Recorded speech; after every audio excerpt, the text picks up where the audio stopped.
मैं तो राजधानी के सबसे अमीर परिवार का सगा बेटा हूँ। कौन सोच सकता था कि जन्म लेते ही मेरा अपहरण हो जाएगा।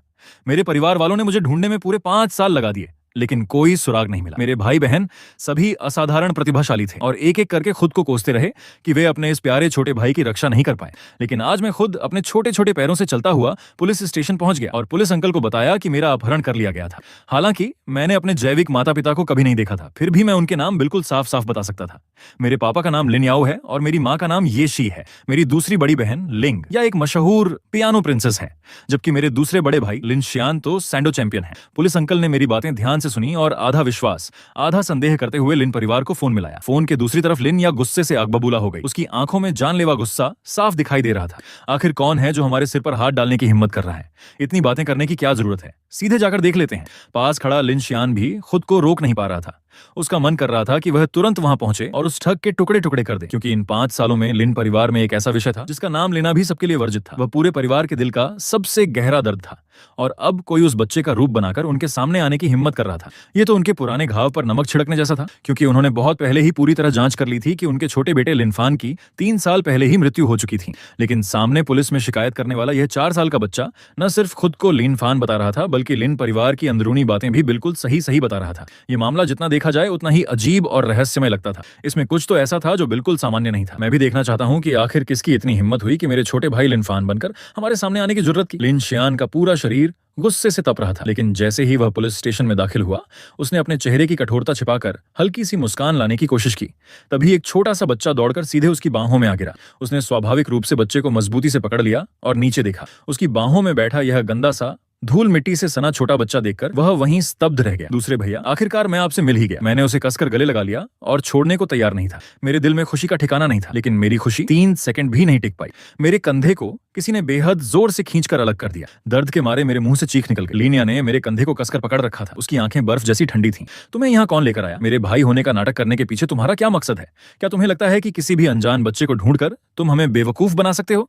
उसके हाथ की पकड़ इतनी मजबूत थी कि मुझे लगा मेरी हड्डियां तक टूट जाएंगी। मेरी दूसरी बड़ी बहन की ठंडी आंखों में मुझे वही खतरनाक भाव दिखाई दिए जो मैंने उन चाचा चाचियों की आंखों में देखे थे। मेरे दिल में जमा सारी शिकायत और दुख अचानक उमड़ पड़े। मैं पूरी तरह टूट गया और मेरा दिल निराशा में डूब गया। स्थिति देखकर पुलिस अंकल तुरंत आगे आए और गुस्से से बेकाबू लिनिया को मेरे पास से खींचकर अलग कर दिया। मैंने अपने जलते हुए कंधे को सहलाया और मासूमियत से लिन शियान की ओर देखा। मैं फिर से उसे गले लगाने के लिए हाथ बढ़ाना चाहता था, लेकिन उसने तुरंत कहा, मुझे मत छुओ, तुम मेरे भाई हो ही नहीं, अपने गंदे हाथ दूर रखो। मैंने सिर उठाया और उसकी ठंडी आंखों से टकरा गया। उसकी भौहें सिकुड़ी हुई थीं और चेहरे पर साफ घृणा दिखाई दे रही थी। उसमें जरा भी अपनापन नहीं था। लिन शियान ने झुंझलाकर अपने होंठ सिकोड़ लिए। अगर नाटक ही करना था तो बच्चे को इतना गंदा बनाने की क्या जरूरत थी? लोगों की सहानुभूति पाने का यह तरीका भी बहुत घटिया है। बच्चों की भावनाएं बहुत संवेदनशील होती हैं। मेरी आंखों में तुरंत गर्म आंसू भर आए। मैं पूरे उत्साह और खुशी के साथ उनसे मिलने आया था, लेकिन मेरा दिल धीरे धीरे टूटता जा रहा था। मेरे मन में दुख और उलझन भर गई। उन्हें सच में मेरी बिल्कुल भी याद नहीं है? ऐसा कैसे हो सकता है? तभी मेरे दिमाग में मौजूद सिस्टम ने जल्दी से मुझे सांत्वना दी। लिनफान, रो मत, उन्होंने बस तुम्हें ठग समझ लिया है, सब ठीक हो जाएगा। मैंने अपने भीतर भरे सारे दुख को दबाते हुए जिद के साथ कहा, मैं ठग नहीं हूं, मैं ही लिनफान हूं। लीनिया ने बिना किसी भाव के ठंडे स्वर में व्यंग्य किया। हमारा छोटा भाई 3 साल पहले ही मर चुका है। पूरे शहर में यह बात मशहूर थी कि लिन परिवार के छोटे बेटे लिनफान की महज 1.5 साल की उम्र में बीमारी के कारण मृत्यु हो गई थी। जो बच्चा कुछ पल पहले तक अपनी बहन और भाइयों को अपनी नन्ही सी आवाज में पुकारता था, अगले ही पल उसका शरीर ठंडा और निर्जीव हो गया था। यह घटना पूरे लिन परिवार के दिल पर एक गहरा घाव बनकर रह गई थी। इसीलिए वे दिल की गहराई से यह मानने को तैयार ही नहीं थे कि मैं सचमुच उनका लिनफान हो सकता हूं। पुलिस अंकल भी उलझन में पड़ गए, लेकिन इसका नाम भी लिनफान है और इसने आपके परिवार के बारे में इतनी सारी बातें बिल्कुल सही कैसे बता दी? लीनिया ने ठंडे और दृढ़ स्वर में जवाब दिया, इसमें मुश्किल ही क्या है? इसके पीछे निश्चित रूप से कोई और है। वह मेरे छोटे भाई के नाम का इस्तेमाल करके पैसे ठगना चाहता है। ऐसी चालें हमने बहुत देखी हैं। लिन शियान ने भी चेहरे पर तिरस्कार लिए ठंडे स्वर में उसकी बात का समर्थन किया। बिल्कुल सही, ये बच्चा और इसके पीछे का मास्टरमाइंड एक ही गिरोह के हैं। इनका मकसद सिर्फ पैसे ऐंठना है। अभी कुछ देर पहले तक मैं खुशी से फूला नहीं समा रहा था, लेकिन अब पूरी तरह मायूस हो गया। गुस्से के मारे मेरा छोटा सा चेहरा गुब्बारे जैसा फूल गया। सिस्टम ने फिर मुझे समझाना शुरू किया, गुस्सा मत करो लिनफान, बड़ी मुश्किल से तुम्हें अपना परिवार मिला है। सिर्फ उनकी थोड़ी देर की गलतफहमी की वजह से नाराज होकर जिद मत करो। मैं एक पल के लिए ठिठक गया और उदास होकर जवाब दिया, नहीं, ऐसा नहीं हो सकता। मेरी दूसरी बड़ी बहन और दूसरे बड़े भैया बिल्कुल भी बेवकूफ नहीं है, वे बहुत होशियार हैं। पास खड़े पुलिस अंकल ने माहौल बिगड़ता देखकर तुरंत बीच बचाव किया। इस तरह बहस करते रहने से कोई फायदा नहीं होगा, क्यों ना सीधे डीएनए टेस्ट करा लिया जाए। सच सामने लाने का इससे सीधा तरीका और क्या होगा। मैं चुपचाप बैठ गया और उन्हें जो करना था करने दिया। जब मैंने देखा कि दूसरी बड़ी बहन के बालों का नमूना लिया जा रहा था और वह दर्द के मारे दांत भींच रही थी, तो मैं खुद को रोक नहीं पाया और खिलखिलाकर हंस पड़ा। मेरी यह हंसी बिल्कुल ठीक लिनिया के कानों में पड़ी। उसे मेरी हंसी बेहद चुभने वाली लगी। उसने ठंडी निगाहों से मुझे घूर कर कहा, किस बात पर हंस रहे हो छोटे गंदे बच्चे। मैंने तुरंत अपने गाल फुला लिए और नाराज होकर जवाब दिया, मैं छोटा गंदा बच्चा नहीं हूं। तुम्हारे पूरे शरीर से गंदगी और बदबू आ रही है। अगर तुम छोटे गंदे बच्चे नहीं हो तो फिर क्या हो। लिनिया दिल से मुझे पहले ही नकली मान चुकी थी। उन्हें मेरे शरीर पर मौजूद चोटों के अनगिनत निशान दिखाई ही नहीं दिए। किसी ने यह जानने की कोशिश भी नहीं की कि इन 5 वर्षों में मैंने कितनी तकलीफें झेली थीं और कितनी मुश्किलों से गुजरा था। उनकी नजरों में मैं बस एक ऐसा ठग था जो अमीर परिवार से रिश्ता जोड़कर फायदा उठाना चाहता था। डीएनए टेस्ट के नतीजे का इंतजार करते हुए लिन परिवार के मन में सिर्फ एक ही बात थी, टेस्ट का नतीजा जरूर गलत निकलेगा और अगर इसके पीछे सचमुच कोई मास्टरमाइंड है तो वे उसे किसी भी कीमत पर नहीं छोड़ेंगे। लंबे इंतजार और बेचैनी के बाद आखिरकार नतीजा आ गया। गहरी नींद में सो रहे मुझे सिस्टम ने जगाया। लिन फान, जल्दी उठो, अब हमें घर जाना है। मैंने उनींदी आंखें खोली तो पाया कि कोई मुझे गोद में उठाए हुए है और मैं पहले ही कार में बैठा हूं। मुझे गोद में उठाने वाला मेरा दूसरा बड़ा भैया लिन शियान था। उसकी दोनों बाहें मुझे कसकर थामे हुए थीं। उसकी पकड़ में एक साथ अपनापन और सुरक्षा थी, जैसे उसे डर हो कि मैं अगले ही पल फिर कहीं गायब न हो जाऊं। मुझे याद था कि थोड़ी देर पहले तक वही और दूसरी बड़ी बहन मुझ पर गुस्सा कर रहे थे और मुझे गंदा बदबूदार कहकर नापसंद कर रहे थे। दूसरी तरफ लिन या हाथ में डीएनए टेस्ट की वह पतली सी रिपोर्ट पकड़े हुए थी। उसके हाथ लगातार कांप रहे थे। वह भर्राए गले से ये खबर परिवार के सभी लोगों को भेजने लगी, सच में लिन फान मरा नहीं है, वह सचमुच हमारा लिन फान है। ये कहते ही उसने कार तेजी से एयरपोर्ट की ओर दौड़ा दी। रियर व्यू मिरर से पीछे की सीट पर सो रहे छोटे बच्चे को देखते ही उसकी आंखों से आंसू बह निकले। ये सच में हमारा छोटा भाई है, हमारा वह अनमोल बच्चा जिसे हम हथेली पर रखकर भी टूटने से बचाते थे, आखिरकार वापस आ गया। लिनिया और लिन शियान को अपनी पिछली हरकतों पर बेहद पछतावा होने लगा। उन्होंने बिना कुछ जाने समझे मुझ पर शक किया था, मुझे नापसंद किया था और मुझ पर गलत आरोप लगाए थे। अब उन्हें खुद को थप्पड़ मार लेने का मन कर रहा था। इस समय मुझे गोद में लिए लिन शियान को मेरे शरीर से आने वाली गंदगी या बदबू की जरा भी परवाह नहीं थी, क्योंकि मैं उनका खोकर वापस मिला सबसे अनमोल खजाना था। लिन परिवार का इकलौता छोटा राजकुमार। मेरे शरीर से उन्हें अब सिर्फ अपने खोए हुए भाई के लिए 5 वर्षों की तड़प और यादों की खुशबू महसूस हो रही थी। जैसे ही मैं जागा, लिन शियान ने मुझे और सावधानी से अपनी बाहों में थाम लिया और धीरे से पूछा, लिन फान, जाग गए? कहीं कोई तकलीफ तो नहीं हो रही? उसने मुझे इतना कसकर पकड़ रखा था कि मेरी सांस थोड़ी अटकने लगी। मैंने बच्चों जैसी मीठी आवाज में कहा, दूसरे भैया, आप बहुत कसकर पकड़ रहे हो, लेकिन मुझे आपके शरीर से आने वाली अच्छी खुशबू पसंद है। लिन शियान को तभी एहसास हुआ कि वह मुझे कितनी जोर से पकड़े हुए था। उसने तुरंत अपनी पकड़ थोड़ी ढीली कर दी। उसकी नाक में अचानक आंसुओं की नमी भर आई और आंखों से आंसू बहने लगे। दूसरे भैया को डर है कि कहीं मैं तुम्हें फिर से खो न दूं। लिन फान, इन 5 सालों में तुमने बहुत दुख झेला है। ये देखकर कि भैया रो रहे हैं, मैंने तुरंत अपने छोटे छोटे गंदे हाथ आगे बढ़ाए और बड़ी मुश्किल से उनके आंसू पोंछने की कोशिश की, लेकिन आंसू पोंछने की जगह मेरे हाथ से उनके चेहरे पर काली मिट्टी की एक लकीर बन गई।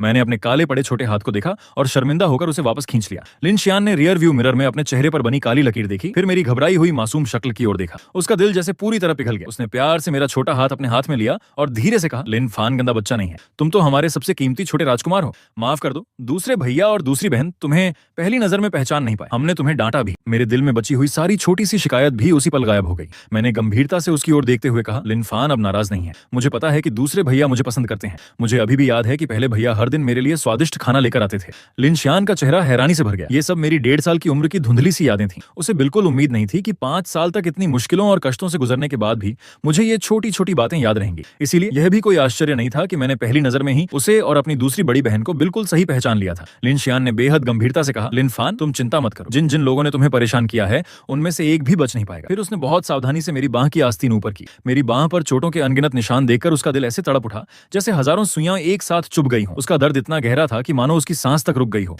ये बच्चा तो ऐसा छोटा राजकुमार होना चाहिए था जिसे बचपन से ही हर कोई सिर आंखों पर बिठाकर रखता। वह पूरे परिवार की आंखों का तारा था। आखिर इस बच्चे ने इतने सालों में कितनी तकलीफें झेली होंगी।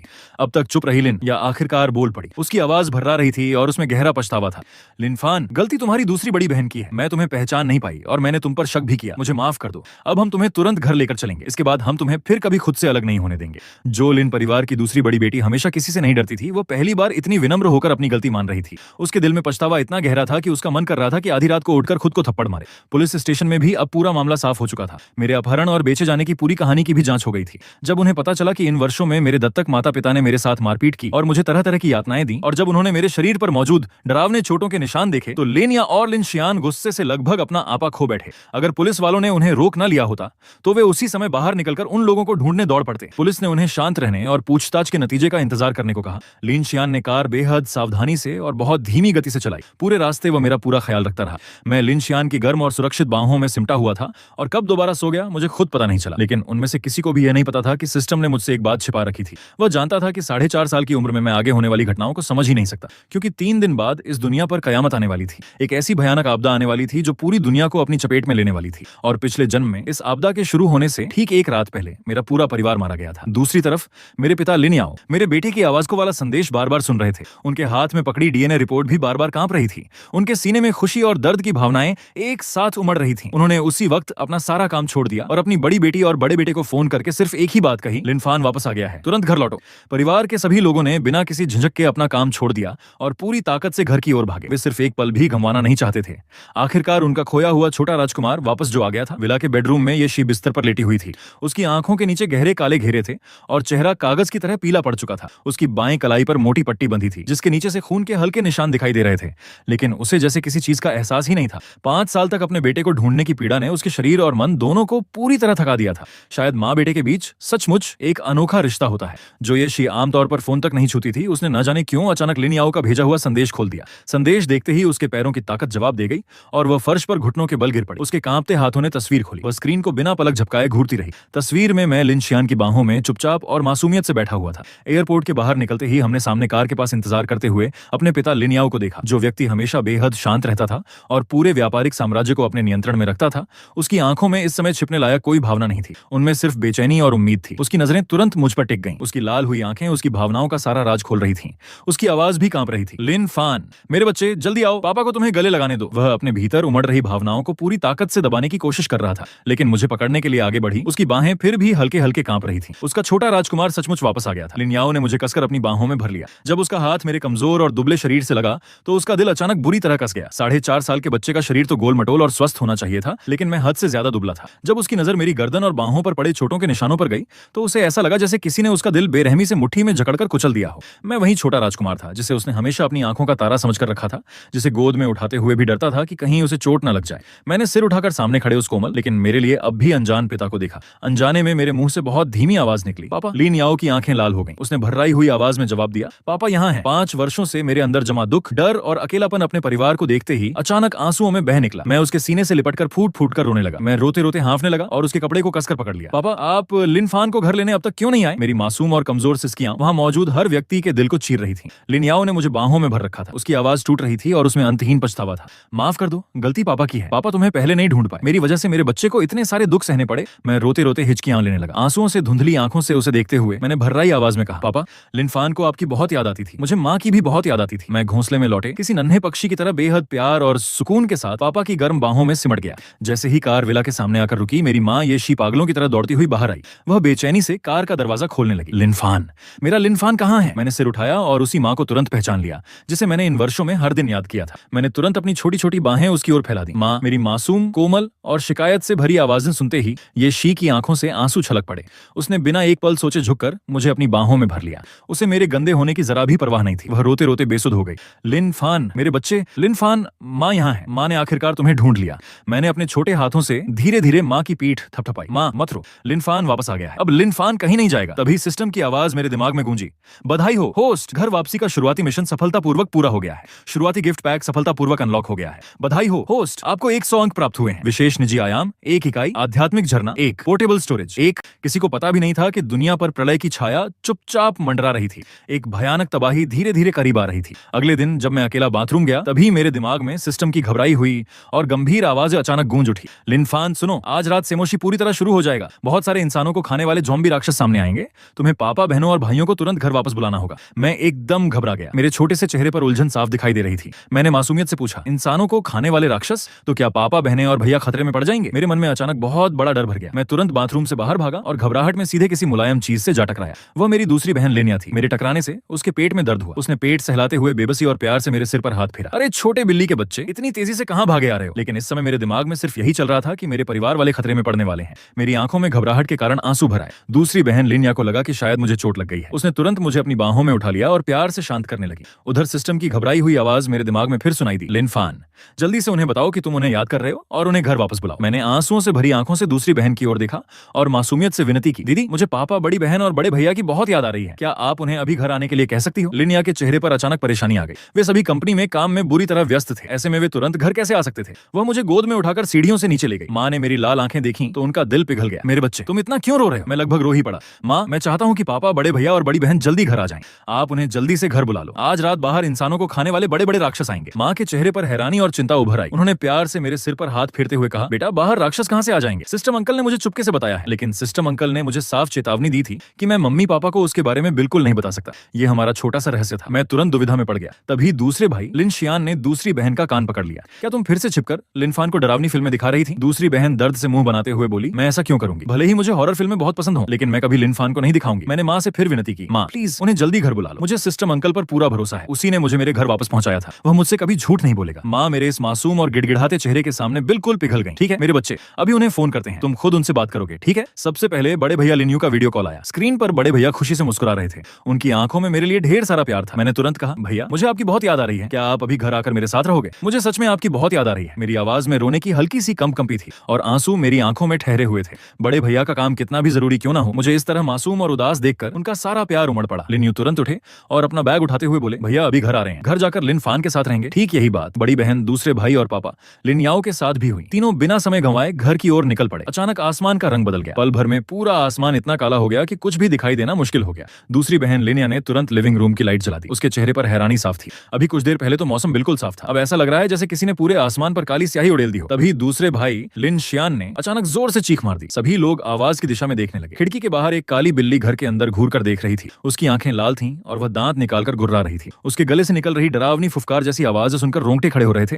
दूसरा भाई एक पल के लिए जरूर डर गया, लेकिन तुरंत संभल गया। वह खिड़की के पास दौड़ा, अपनी चप्पल उतारी और पूरी ताकत से उस बिल्ली की ओर फेंक दी। फिर उसने तुरंत खिड़कियां बंद कर दी और पर्दे खींच दिए। उसकी पूरी हरकत इतनी तेज और शानदार थी कि मैं बस मुंह खोले उसे देखता रह गया। मेरे मन में सिर्फ एक ही विचार था, दूसरे भैया तो बहुत ही दबंग हैं। इस समय आसमान इतना काला हो चुका था मानो उसमें से स्याही टपकने वाली हो। सूरज पूरी तरह गायब हो चुका था। तेज हवा पर्दों पर जोर जोर से प्रहार कर रही थी। उसकी आवाज किसी भटकती आत्मा की चीख जैसी लग रही थी और सुनकर किसी की भी रीढ़ में सिहरन दौड़ जाए। दूसरी बहन लिनिया ने समय देखा और उसके चेहरे पर उलझन छा गई। अभी तो शाम के सिर्फ 5 बजे हैं, लेकिन बाहर ऐसा अंधेरा हो गया है जैसे आधी रात हो। माँ भी असमंजस में पड़ गई। शायद कोई बहुत दुर्लभ और भयंकर बारिश आने वाली है, लेकिन सिर्फ मैं जानता था कि यह उन इंसानों को खाने वाले राक्षसों के बाहर निकलने का संकेत था। अचानक टीवी पर चल रहा मनोरंजन कार्यक्रम बंद हो गया और स्क्रीन पर लाल रंग का आपातकालीन संदेश दिखाई देने लगा। सभी नागरिक कृपया अत्यंत सावधान रहें, अब एक महत्वपूर्ण आपातकालीन सूचना प्रसारित की जा रही है। मौसम विभाग ने चेतावनी जारी की है कि आज शाम 5:30 बजे से वैश्विक स्तर पर अत्यंत भारी बारिश शुरू होने की आशंका है। सभी लोग तुरंत अपने घरों में लौट जाएं और किसी भी हालत में बाहर न रुकें।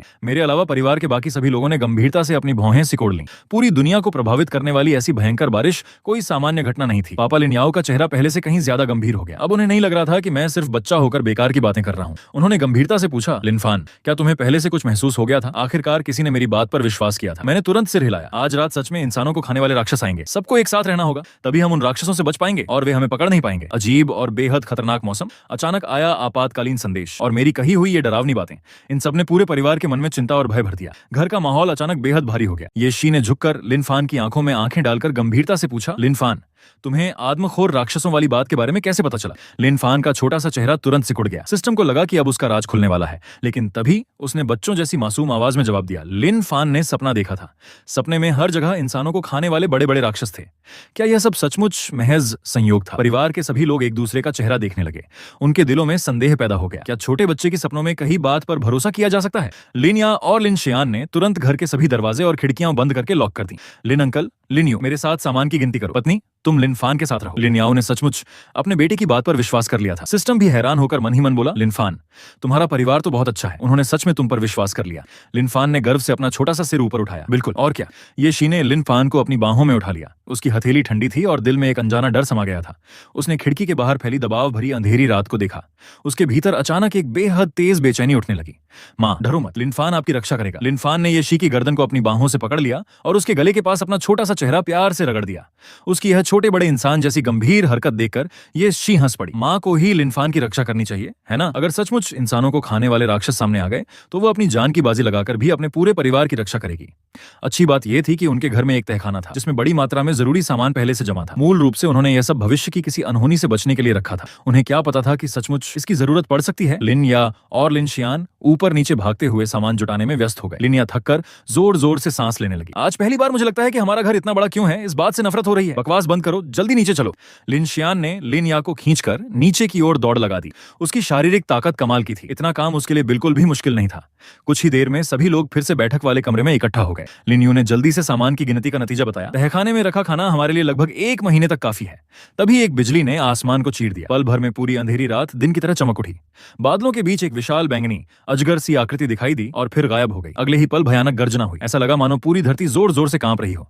आसमान में एक जबरदस्त धमाका हुआ। गर्र हवा इतनी भारी और घुटन भरी हो गई कि सांस लेना मुश्किल लगने लगा। चारों दिशाओं से तेज हवाएं चीखती हुई आने लगी और पागलों की तरह दरवाजों और खिड़कियों से टकराने लगी। धड़ाम धड़ाम धड़ाम मूसलाधार बारिश अचानक टूट पड़ी। बिजली की गर्जना लगातार गूंजती रही और बारिश की मोटी धारें खिड़कियों पर बेरहमी से पड़ने लगीं, जिससे बाहर का पूरा दृश्य धुंधला हो गया। लिन फान डर के मारे कांप उठा और ये शी की बाहों में कसकर सिमट गया। माँ, बिजली की आवाज बहुत तेज है। लिन फान, डरो मत। ये शी धीमी आवाज में उसे सांत्वना देते हुए उसकी पीठ थपथपाती रही। लिन अंकल की भौहें गहरी चिंता में सिकुड़ गईं। ये बारिश ठीक नहीं है। लिन ने हैरानी से पूछा, क्या ठीक नहीं है? मुझे तो कुछ भी असामान्य नहीं लग रहा। लिन यू ने दीवार पर लगे थर्मामीटर की ओर इशारा किया। तापमान गिर रहा है। बारिश शुरू हुए अभी 5 मिनट भी नहीं हुए थे, लेकिन उसे पहले ही साफ साफ ठंड महसूस होने लगी थी। उसने अनजाने में थर्मामीटर की ओर देखा। आज का अधिकतम तापमान 28 डिग्री था और न्यूनतम 18 डिग्री। लेकिन अब दीवार पर लगे थर्मामीटर की सुई धीरे धीरे नीचे जा रही थी और तापमान 16 डिग्री तक गिर चुका था। मैं सोच ही रहा था कि अचानक इतनी ठंड क्यों बढ़ती जा रही है। लिन शियान ने तभी जोरदार छींक मारी। लिन याओ ने अपनी रोंगटे खड़ी कर देने वाली बाहों को जोर जोर से रगड़ा और तुरंत ये शी की बाहों से लिन फान को उठाकर अपनी गोद में ले लिया। जल्दी ऊपर चलो और किसी कमरे में जाकर ऐसी चला दो। जाते जाते लिन यू ने दीवार पर लगा थर्मामीटर भी उतार लिया। तापमान गिरकर 12 डिग्री तक पहुंच चुका था और अभी भी लगातार नीचे जा रहा था। लिन शियान को भी छींक आ गई। लिन फान का शरीर लगातार कांप रहा था। बहुत ठंड लग रही है। सातों लोग अभी सीढ़ियों के बीच तक पहुंचे ही थे कि अचानक दूर से एक भयानक धमाका सुनाई दिया। उसी पल घर की सारी लाइटें बुझ गईं। चारों तरफ ऐसा घना अंधेरा छा गया कि हाथ तक दिखाई नहीं दे रहा था। भयंकर धमाके की आवाज से सबके कानों के पर्दे तक दर्द करने लगे। लिन याओ ने तुरंत लिन फान को अपनी बाहों में कसकर छिपा लिया। खत्म हो गया। कहीं बिजली गिरने से बिजली की तारें तो नहीं टूट गईं? लिन या घबराकर चीख उठी। लिन अंकल ने तुरंत अपने फोन की टॉर्च जला दी। पहले ऊपर चलो, बाकी बाद में देखेंगे। ये शी का चेहरा डर के मारे सफेद पड़ गया था और वह लिन याओ के पीछे पीछे चल रही थी। अंधेरे में यह समझना मुश्किल था कि उसका शरीर ठंड से कांप रहा था या डर से। लिन याओ ने घबराकर कहा, लिन फान डरो मत, मां यहीं है। लिन फान ने डरते हुए चारों ओर देखा। तभी सिस्टम की आवाज सुनाई दी। सिस्टम अंकल, आखिर यह सब क्या हो रहा है? बिजली चमकने के क्षणिक उजाले में लिन फान डरकर इधर उधर देखने लगा। उसे डर था कि कहीं कोई राक्षस अचानक किसी कोने से निकलकर सामने ना आ जाए। सिस्टम ने गंभीरता से कहा, जब यह भारी बारिश रुक जाएगी तभी इंसानों को खाने वाले राक्षस सामने आएंगे। लिन फान, तुम्हें पापा और माँ को हर हाल में बताना होगा कि वे बिल्कुल भी घर से बाहर ना निकलें। लिन फान ने आज्ञाकारी बच्चे की तरह सिर हिलाया। उसने मन ही मन कसम खाई कि वह अपने पापा, माँ और सभी भाई बहनों की हर हाल में रक्षा करेगा। वे सभी जल्दी से सबसे नजदीकी कमरे में जाकर छिप गए। फोन की टॉर्च ही अब रोशनी का एकमात्र कमजोर स्रोत थी। ठंड से सभी लोग कांप रहे थे। लिन याओ ने कई बार फोन करने की कोशिश की, लेकिन फोन में बिल्कुल भी सिग्नल नहीं था। लगता था कि बाहरी दुनिया से उनका संपर्क पूरी तरह टूट चुका था। सबके चेहरे और भी गंभीर हो गए। सिर्फ लिन फान अपने पापा की बाहों में सिमटा हुआ था। लिन याओ ने अपना कोट उतारकर लिन फान के छोटे से शरीर के चारों ओर कसकर लपेट दिया। सब लोग अपने कमरों में जाओ और सर्दियों के मोटे कपड़े पहन लो। लेकिन समस्या यह थी कि लिन फान के लिए सर्दियों के कपड़े अभी तक खरीदे ही नहीं गए थे। उसे कंबल के अंदर अच्छी तरह लपेट दिया गया और सिर्फ उसका छोटा सा सिर बाहर दिखाई दे रहा था। उसका शरीर आखिरकार थोड़ा गर्म होने लगा। लिन यू ने कहा, लिन याओ, मैं लिन फान के साथ रुकती हूँ, तुम मेरे कपड़े लेकर आ जाओ। ये शी भी लिन फान के साथ रुकना चाहती थी, लेकिन लिन यू ने उसे अपने और लिन याओ के कपड़े लाने के लिए भेज दिया। लिन फान ने कहा, पापा आप कपड़े पहन लो। लिन फान कंबल के अंदर बिल्कुल भी ठंड महसूस नहीं कर रहा। फिर लिन फान अचानक कंबल से बाहर निकल आया और अपना कोट जबरदस्ती लिन याओ को पहना दिया। लिन याओ ने प्यार से लिन फान के सिर पर हाथ फेरा और कपड़े ले लिए। लिन फान, अच्छे बच्चे, पापा अभी वापस आते हैं। अब उस अंधेरे कमरे में सिर्फ लिन फान और लिन यू रह गए थे। बड़े भैया, जल्दी कंबल के अंदर आ जाओ। लिन फान का कंबल बहुत गर्म है। लिन फान उठकर लिन यू को जबरदस्ती कंबल के अंदर खींचने लगा। लिन यू लिन फान के गर्म कंबल में लेट गई, लेकिन ठंड की वजह से उसके हाथ पैर कुछ अकड़ गए थे।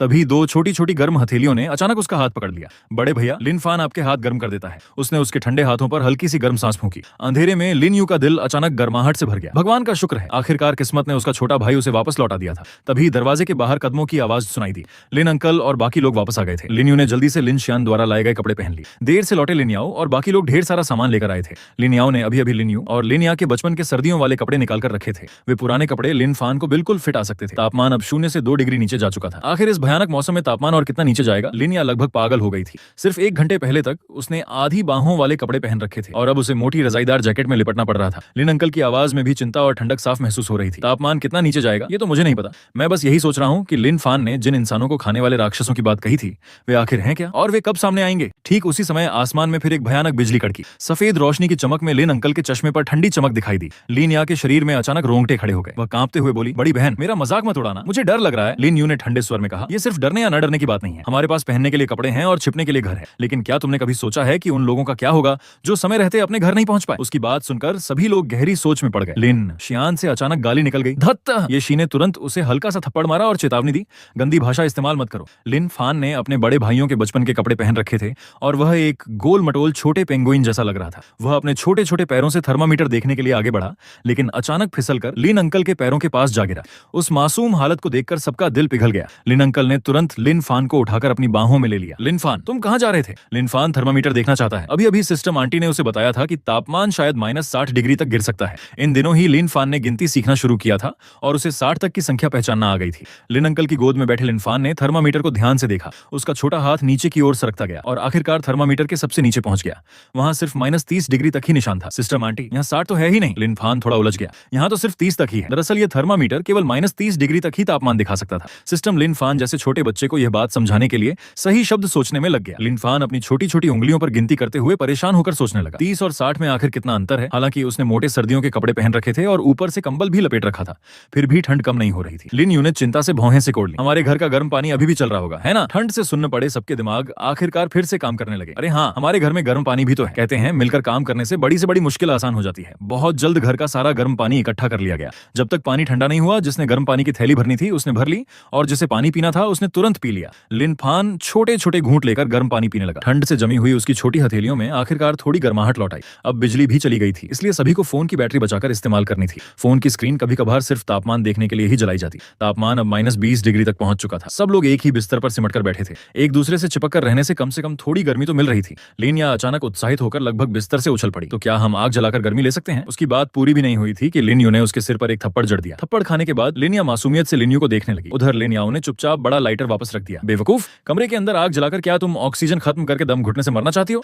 ओह, तो ऐसा है। लिन या को आखिरकार बात समझ में आ गई। लिन यू ने आगे कहा, और इस समय खिड़कियां भी नहीं खोल सकते। कौन जाने ये बारिश का पानी साफ है भी या नहीं। तापमान पहले ही -30 डिग्री से नीचे जा चुका था। अंधेरे में कोई कुछ नहीं बोल रहा था। लिन फान को लग रहा था कि उसका मुंह तक ठंड से जमने वाला है। सिस्टम ने बेबसी से जवाब दिया, लिन फान, हमारा लेवल अभी बहुत कम है। स्टोर पूरी तरह से अनलॉक नहीं हुआ है। अगला मिशन पूरा करके लेवल बढ़ेगा, तब इसके बारे में सोचेंगे। लिन फान इतना ठंड से जम चुका था कि उसके पास सिस्टम को जवाब देने की भी ताकत नहीं बची थी। उसे सचमुच बहुत ठंड लग रही थी। उसे लग रहा था कि उसका पूरा शरीर धीरे धीरे बर्फ की तरह जम रहा है। बाहर अभी भी गरजते बादलों के साथ मूसलाधार बारिश हो रही थी। किसी को पता नहीं था कि यह बारिश आखिर कब तक चलने वाली है। अगली सुबह सभी लोग गर्मी के कारण जागे। रात के 3-4 बजे तक वे जागते रहे थे और अब सुबह के 8 बज चुके थे। माँ, लिन फान को बहुत गर्मी लग रही है। लिन फान के छोटे से चेहरे और माथे पर बारीक पसीने की बूंदें चमक रही थीं। लिन यू ने मुड़कर थर्मामीटर देखा। तापमान 18 डिग्री था।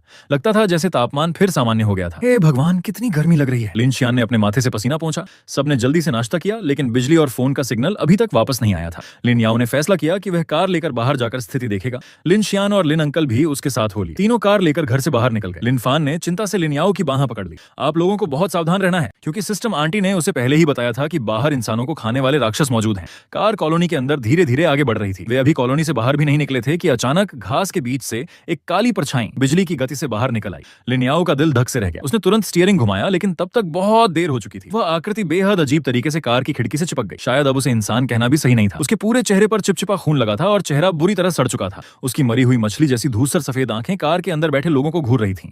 उसके लंबे काले नाखून पागलों की तरह खिड़की पर प्रहार कर रहे थे और शीशे पर खून के निशान छोड़ रहे थे। उसके मुंह से बेहद डरावनी घरघराहट और कराहने जैसी आवाजें निकल रही थीं। लिन शियान ने तो अपनी आंखों के सामने उसका एक उंगली जैसा हिस्सा उसके मुंह से बाहर गिरते हुए भी देख लिया। इतने करीब से वह भयानक दृश्य देखकर लिन शियान खुद को रोक नहीं सकी और डर के मारे चीख पड़ी। उसका चेहरा बिल्कुल सफेद पड़ गया। लिन याओ और लिन अंकल के चेहरे भी बेहद गंभीर हो गए। इंसानों को खाने वाले ये राक्षस असल में ज़ॉम्बी थे। चारों दिशाओं से तेजी से कई ज़ॉम्बी उनकी ओर बढ़ने लगे। सड़ांध और खून की भयानक बदबू तुरंत कार के अंदर भर गई। लिन याओ ने खिड़की से चिपके ज़ॉम्बी की परवाह किए बिना घेरा पूरी तरह बनने से पहले ही एक्सीलेटर पर पैर रख दिया और कार को पूरी ताकत से आगे दौड़ा दिया। लिन शियान ने पीछे मुड़कर देखा तो उनके पीछे दर्जनों ज़ॉम्बी दौड़ रहे थे। वे गुर्राते और चीखते हुए गुस्से में कार का पीछा कर रहे थे। उसका छोटा सा दिल डर के मारे गले तक आ गया था। एक ज़ॉम्बी कार से कसकर चिपका हुआ था और तेजी से खिड़की तक रेंग आया।